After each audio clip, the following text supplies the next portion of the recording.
Something out there is running, and it left a trail. That's the line I keep coming back to because it breaks the picture everybody carries around of black holes without ever questioning it. You think of them as anchors, heavy, dark, permanent, sitting still at the center of a galaxy for billions of years, patient, unmoving. That's the whole mental model. And astronomers just confirmed one that isn't sitting still at all. It's fleeing. 2 million miles an hour. And it left a scar across space wide enough that you can still see it. Let's go after that first assumption directly, because it's the one holding the whole surprised reaction together. Most large galaxies have supermassive black holes embedded in their center, including our own Milky Way. We think of these things as the heaviest object in the whole structure, the thing everything else orbits, the anchor that never moves because nothing could possibly move it.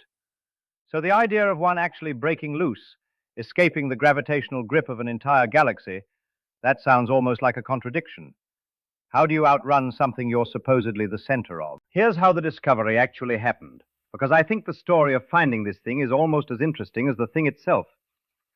Researchers were looking at Hubble imagery and noticed something strange, a faint, thin streak of light that didn't look like it belonged.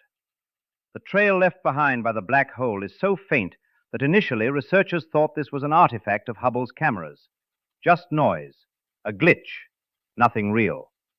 But it kept showing up, and eventually the team recognized it for what it actually was, a wake of young stars stretching 200,000 light years across space, twice the diameter of the entire Milky Way, twice the width of our entire galaxy in a single trailing streak. That's not a smudge, that's a scar. SciTech Daily. So they suspected what it was, but suspecting isn't proving. We suspected that this strange object might be a runaway supermassive black hole, but we did not have smoking gun proof, is how one of the researchers put it. And that's exactly why they brought in James Webb, because JWST, a deep space observatory unique in its sensitivity and sharpness, could reveal the bow shock that is created by the speeding black hole. A bow shock is basically the compressed wave of gas that piles up in front of anything moving fast enough through a medium. Same idea as the wave in front of a boat, except this boat weighs millions of times more than our sun. And when Webb turned its instruments on that streak, the resulting imagery astounded the team. SciTech Daily. Now here's the part that actually breaks your intuition, if you sit with it for a second. How do you kick something that heavy loose? A single supermassive black hole isn't going anywhere on its own. Its own gravity and the galaxy's gravity around it keep it locked in place for the life of the galaxy. You don't just nudge something with the mass of 10 million suns. So what could possibly move it? The only way that a supermassive black hole could be ripped out of its galaxy is if at least two of these black holes got extraordinarily close to each other, with the intense gravitational interaction kicking one out of place. Think of it like a gravitational slingshot, except both objects doing the slinging are themselves black holes. And this isn't even a clean two-body story. The new research suggests the candidate Runaway was produced after at least 2, and potentially as many as 3, black holes all interacted.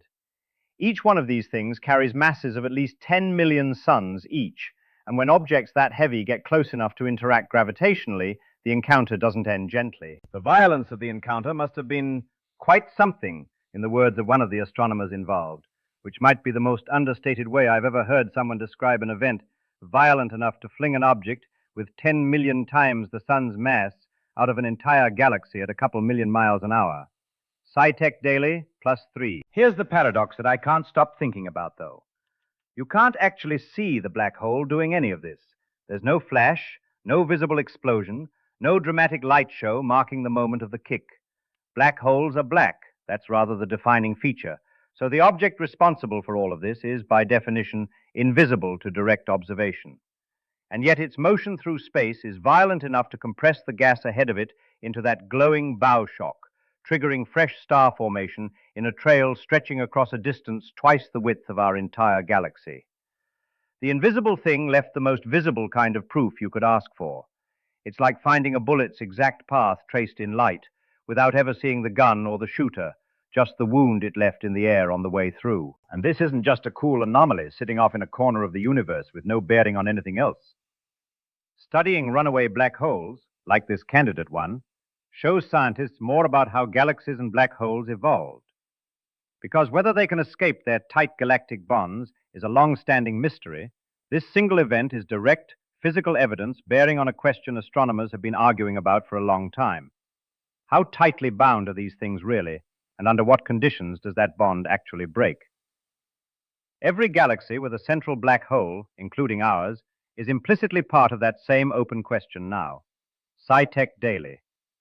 SciTech Daily. I want to be honest with you about how confident we should actually be here, though, because I don't like overselling a maybe as a definitely. The researchers themselves are careful with their language. This is described as a candidate runaway black hole, strong evidence, a compelling bow shock, a plausible multi-black hole interaction scenario that fits the data well. But candidate is a word chosen on purpose, and it means this isn't locked down as an absolute certainty yet. And here's the part that actually makes this bigger, not smaller. The research paper notes several promising candidates for other runaway supermassive black holes elsewhere in the universe, which means this might not even be a singular freak event. It might be a whole quiet population of these things wandering loose through intergalactic space that we're only just now developing the instruments sharp enough to actually catch. SciTech Daily. And that's what widens this whole thing out for me past the black hole itself. This entire event, an object with a mass of 10 million suns, ejected at 2 million miles an hour, carrying a visible scar across a distance twice our galaxy's width, happened. Really happened. Somewhere out there, at some point in cosmic history, a genuinely catastrophic gravitational event tore a supermassive black hole loose from its home galaxy. And from Earth, none of that violence looked like violence at all. It looked like a faint, thin smudge that the first people to see it almost dismissed as a camera glitch.